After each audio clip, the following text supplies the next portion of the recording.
Welcome to another episode of Talking Security with Caliber, brought to you by Caliber Security Partners. I have a brand new co-host and our guest today. So let me introduce the guest. That's Jeff Lowder. We've known each other for a bit. Really excited to hear him. And Gary, help me out, man. Gary DiMercurio. Dang, there man. You know, Gary DiMercurio. And Gary just joined Caliber. So in 6 months, if I can't say it, then it's on me. But today, I'm taking a flyer, man. I'm taking a flyer. But I'm excited to have Gary join me as a co-host. Ongoing, but Jeff, let's jump in and talk to you. How about that? Sounds good. So Jeff, if you want to take a minute and kind of give us a background of who you are, and then I want to kind of come in with the topic that we discussed, which candidly I know nothing about. So this will be fun. We'll see how much Gary knows, if Gary's bailing me out, or if Gary's going to be like, oh, look at the fish flop, right? So, which is okay. So, anyway. Well, let me make you feel better, Tab. The topic we're going to talk about is something that I don't think a whole lot of people in information security know anything about, because it's not a traditional security technique. So I wouldn't feel bad about that. But I'm getting ahead of myself. So I'm Jeff Lowder. I've been doing information security more than 25 years. I think the count might be up to 27 or something like that. But I've held leadership roles at a variety of places, including Disney, Open Market, which at the time was a subsidiary of Amdocs, REI, and CrowdStrike, and long time ago, the U.S. Air Force at the U.S. Air Force Academy in Colorado Springs. I'm also really passionate about cyber risk quantification and information risk management. Over a decade ago, I helped co-found the Society of Information Risk Analysts, which is a professional association devoted to information risk management and analysis and nothing else. Served as president, and I've been working on a book for them for forever, titled The Guide to the Information Risk Management Body of Knowledge, which will be the study guide for a future certification if I ever get around to finishing the book, which is currently about 145,000 words long and about 95% done. Oh, dude, you're like right there, man. You're like 5%. It's like that when we were kids and we were on the track and they'd make us run around and we'd see the finish line and we'd slow down because we were like, there it is. Yeah, man, you're right there. So, but congratulations on that. I'm excited to see that when it's done in 145 pages is no small feat. So good on that. But Gary, this is like the first time you are co-hosting one with me, and depending upon how you do this, might be your last. I don't know, man. I'm just joking. I'm just messing. Well, but why don't you? Maybe this should be my last. Why don't you introduce yourself so people know? I think if I was a bet man, I'd probably put the money on I probably won't be here after this. I've got a big mouth, so. My name's Gary DiMercurio. My specialty is red teaming, stealing, lying, cheating, basically playing the bad guy for just about any scenario you could think of. Most of the time that deals with cybersecurity, but it's one of those things that I'm trying to change that narrative and pulling it away from cybersecurity and just going to security. The world has changed, and with it, we should change that moniker as well. Data in any form is still data, whether or not that's something that's printed out on a page or something that's put in the computer. Security is security, and so I'm trying to stand up for that meshing of security practices to make sure that companies and people are just secure in general and stop stop having this separation of duties of cybersecurity, physical security, this security and that security, and trying to bring it all together. And I think a lot of what we're going to talk about today is going to kind of dive into that. It's going to be useful. I know I was a process engineer for Sikorsky a long time ago, so I've got some memory of doing a lot of this stuff and doing a root cause corrective action and doing some functional hazard analysis with some process engineering. So it should be interesting. I'm excited. That's awesome. And I was thinking, this sounds like a segue. It sounds like a segue. I was hoping that it was, and you just validated that it is a segue. But, Jeff, we're talking about functional hazard analysis. Again, our FHA for me, because there's a good chance I'm going to screw it up if I don't just say FHA. Can you give us a background of it, and then maybe how you decided to kind of move this over to security? Yeah, so I first need to offer a slight nitpick. The acronym FHA has already been taken by two other techniques. It's been taken or I should say one other technique by something called fault hazard analysis. So we actually call functional hazard analysis FUHA, F lowercase u, capital H, capital A, to distinguish the two. I found out about this when I posted the table of contents for my book on LinkedIn about 3 years ago, and I somehow got a response from a professor of engineering at Berkeley who wasn't even a connection. And he said, "This all looks great, but why don't you have anything on functional hazard analysis?" And I thought to myself, because I've never even heard of it.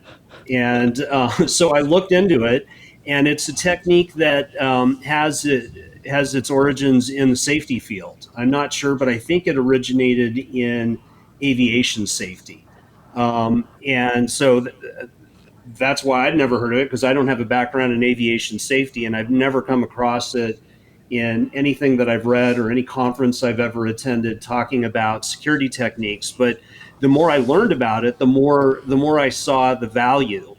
And the idea is when you're analyzing a system, whatever that is, whether it's a Boeing 787, a Sikorsky helicopter, a new e-commerce website, whatever the system is that you're doing, that system is comprised of functions.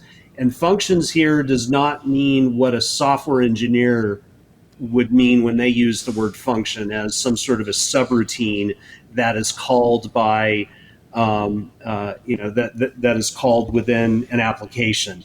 Here, function just means capabilities of the system. So to make a really simplistic example, if you think of an airplane, and I'm saying this as someone who's not a pilot, not an aeronautical engineer, I think that the basic functions of an airplane would be things like takeoff, banking, rolling, climbing, descending, landing. Those would be the main functions of the airplane. And then there are sub-functions that would support that, right? So things like landing gear, ailerons, flaps, the rudder, communication systems with air traffic control, that sort of thing. Those would be, you could call those sub-functions. But at the highest level, the functions are the things I listed off. And so when your focus is safety, you want to identify things involving a failure of one or more of those functions that could have a negative impact on safety. And so, for example, if the landing gear were to fail, well, that's going to negatively impact the function of landing the airplane. Hopefully the pilot knows how to make an emergency landing on the belly, but that would be considered a negative impact. Why does this matter? Well, imagine if you were a safety penetration tester for airplane manufacturers, and you had a safety vulnerability scanner This is obviously an imperfect metaphor, but work with me on this. And you had a safety vulnerability scanner, and your vulnerability scanner told you that the seat in row 12, position J, had a seatbelt that was too tight. Well, that might be a customer experience issue, um, uh, but probably not a safety issue. Or to make it definitely not a safety issue, imagine if the window was dirty. Again, that might be annoying to someone who bought the window seat and wants to look out, but that's not really what you care about if your focus is on finding safety defects in an aircraft.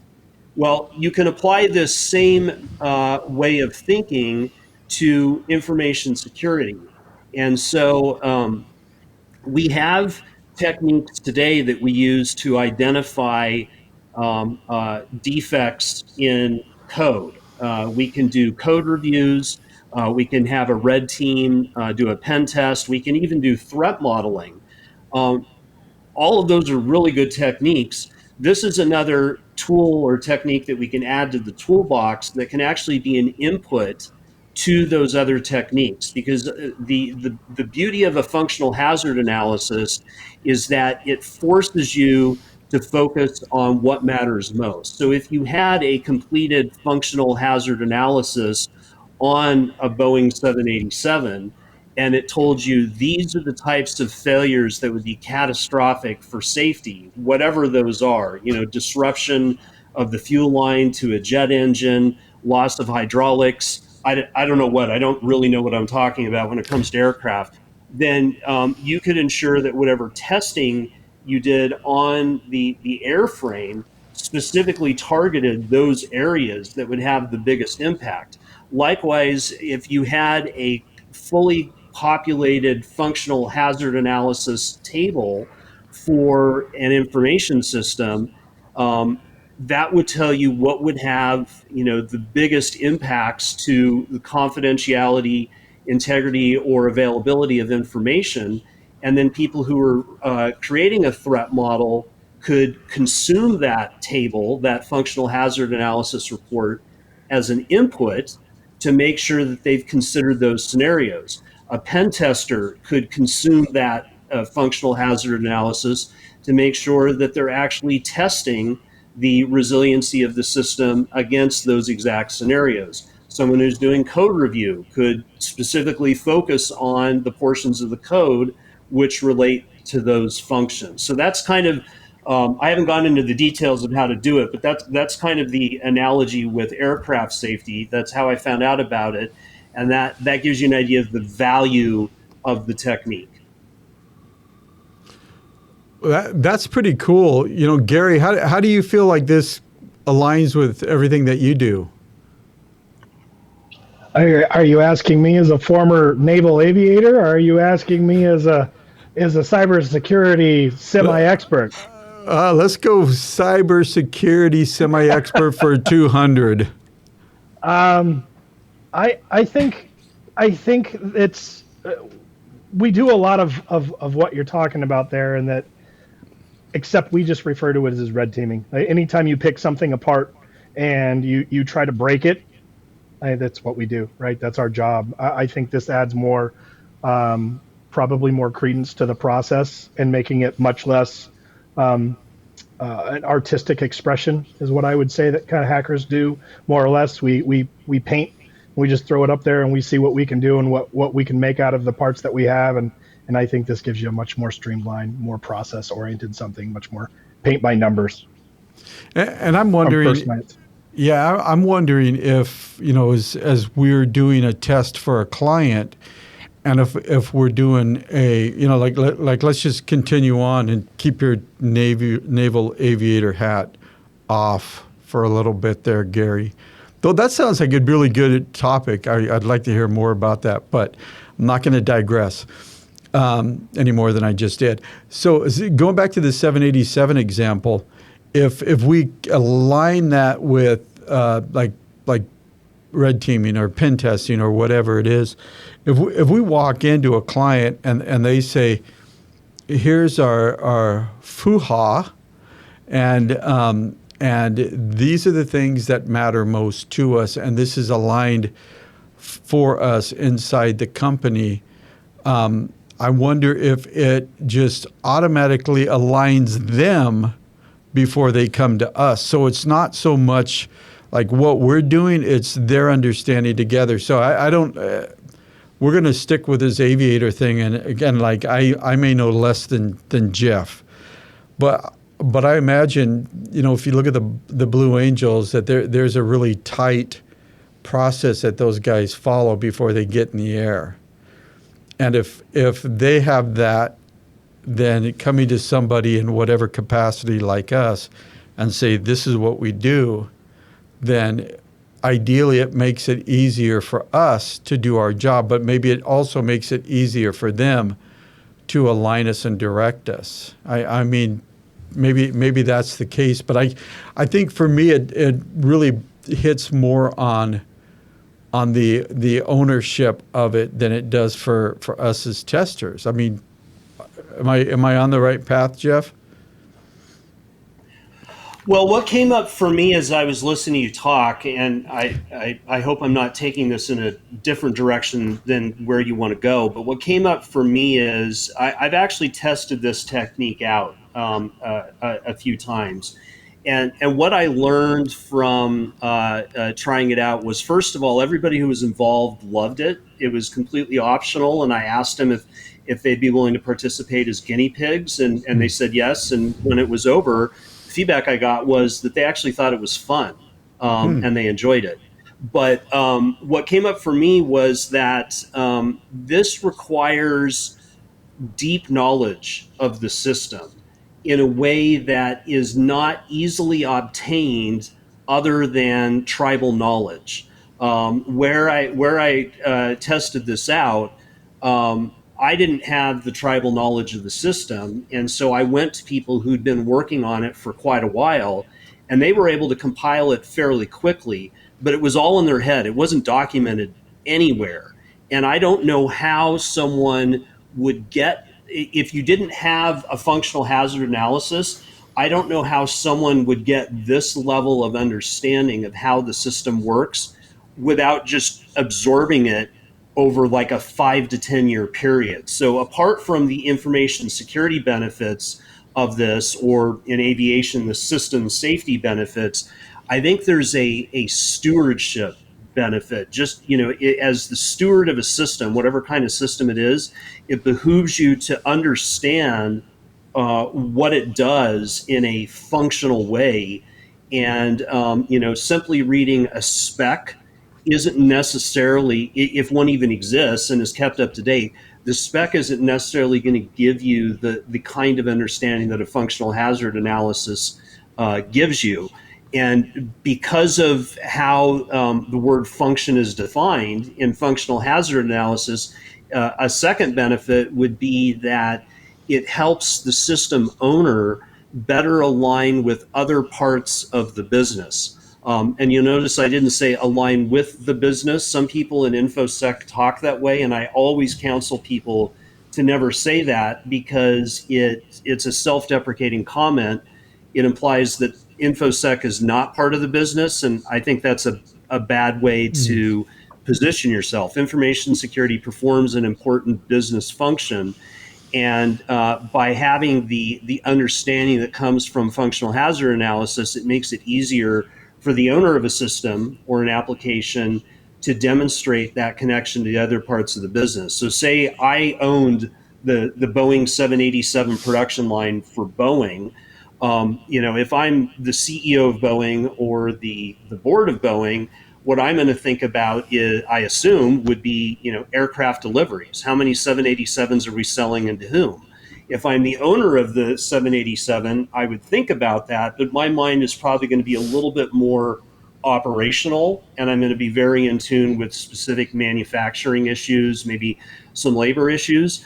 The functional hazard analysis would better empower me to translate, the safety of individual functions like emergency oxygen supply, landing gear, the rudder stability, hydraulic systems, whatever, and correlate those directly to what I assume would be Boeing's goals as a company. Like increase market share for long haul, commercial and passenger transport, as an example. I made that up. I don't really know what I'm talking about in aviation, but same thing in information security. If you own a system, whether you have an InfoSec background or not, you need to be able to speak to what the value of that system is just as an owner. And then if you have an InfoSec role, you need to be able to translate whatever you call them, vulnerabilities, findings, threats, risks, whatever. You need to correlate that back to business outcomes, so that you can speak the language of the board and the C-suite. And I think that the functional hazard analysis is an excellent way to help you do that. So, I'm always curious about things like this is inside of security. This is new, right? I mean, there's not a lot of, or if anybody really taking it as a discipline or domain, correct? So, I believe that I'm the first one, and only because of that Berkeley professor. See Berkeley coming in, man. Go Berkeley, whatever. So how? This is a challenge that as a business owner, or anybody in business that they have is, how do you get this off the ground? I mean, how do you get a footing, get acceptance in the community? Have you looked into that yet? Because there's a lot of things that are out there in the marketplace that are just crap, but they've got enough money to throw out there, and then it's it's widely adopted. So, any thoughts on that? So I think, what are the classic barriers to adoption of anything that we might propose in InfoSec? I think it boils down to cost and time, which in and of itself is an indirect form of cost, and then trying to rationalize how to prioritize something. The cool thing about functional hazard analysis is that it doesn't really require a whole lot of either. There's no tool to buy. There's an option for Caliber as a trusted consulting provider to do this as a service, but it's also something that we can train people on how to do. So we could train them, and then they could take it over. It doesn't have to be a repeat engagement if they don't want to do it. But I think showing people one or two worked examples of a functional hazard analysis from a fictitious system, and you lay it out here's this pretend system, and then here's what a functional hazard analysis of that system would look like. Here's the report you would get. Read that, and then tell me, does that look like something that would be valuable for you to have, for yourself, just intrinsically? And then do you think it would be valuable for your red team to have, for the person doing threat modeling to have, for the people who are interpreting vulnerability scan results, which may or may not be part of the red team, to have? And if the answer is yes, then great. Let's give it a shot. And it doesn't actually take that much time. What we need primarily is someone who has the tribal knowledge of the system, who's able to actually provide the inputs to the functional hazard analysis, so that we know exactly how to think about what is the core functionality of that system and what are the non-obvious ways to break that. Because anybody could use a checklist approach once they had the list of functions and come up with what I'll just call obvious ways for it to break. That's not the real value. There's value in that, but the real value comes from having the person with that deep knowledge of the system identify failure modes that are not obvious at all, and you can't come up with through a checklist. And that's been proven in the 5 or so times that I've been involved with a functional hazard analysis of a of an internal application, there were I'm reading this table and I'm like, I never would have come up with that. And again, the question is, would that be valuable to you? That's the question I would ask the client or the person who's considering adopting this. And given the low cost to entry, I think it's a safe bet. I think it's a prudent bet for them to take. Yeah, and I think that's the some of the things you said. The time and money, or time is money. That's always a challenge. Is because the value's there, but getting past the obstacle of, will you take the time to do something, and can you catch the vision to do it? And I don't know if you remember, years ago, Caliber acquired a company that had a CRM tool, and it was called CRM or GRC Select, not a CRM. See, it's been so long, I can't even freaking remember what the heck it was. GRC. Now, that was GRC Select. And it wasn't that the tool wasn't good and the tool didn't work. What happened is we had that limitation of people's mindset that they wouldn't try to go out and create a spreadsheet and do it themselves, right? Or, and so I think so much of it is that hurdle of getting people to get past themselves and giving it a shot and trying to do it. And that, that's a challenge. I mean, I think adoption comes from things like this, doing a podcast, talking, speaking at a conference, getting awareness out there. So, because I think you got to find that hook somewhere, and then I think that hook can drive it. I'm so confident in this. I would actually say that if I am available when someone hears what I'm about to say and wants to take me up on the offer, I would even be willing to do 8 hours of consulting that would be conditionally pro bono, conditional upon them saying that, they gave it an honest shot and they didn't find it of value. But if they did find it of value, then, they agreed to pay for it, because I would just be shocked if someone actually went through the process and said, yeah, that isn't useful to me. It's just not that big of an investment. And I think the barrier to adoption is low. And, like he was saying at the beginning, I think that a lot of red teams and risk management teams as well inherently kind of do this. It's just they're not forced to do it in a systematic way. So this is a little bit more mature or formal than I think what people are doing. Another benefit of this technique is having the confidence that you're actually covering everything that needs to be covered, where everything means the top level areas of functionality. I'm not suggesting for a second that red teams are just completely missing, big ticket items. This is just a more structured approach to ensure that you're focusing on, all of these areas of functionality. Yeah, it doesn't sound like it takes away at all. It just enhances. Yep.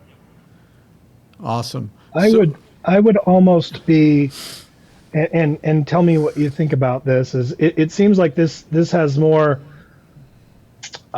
benefit to whomever is building the system if you're doing it while it's being built rather than after it's being built. And the reason that I say this is the UH-1 November and previous airframes before that, you had a panel for the generator in order to work on the generator if there was an issue.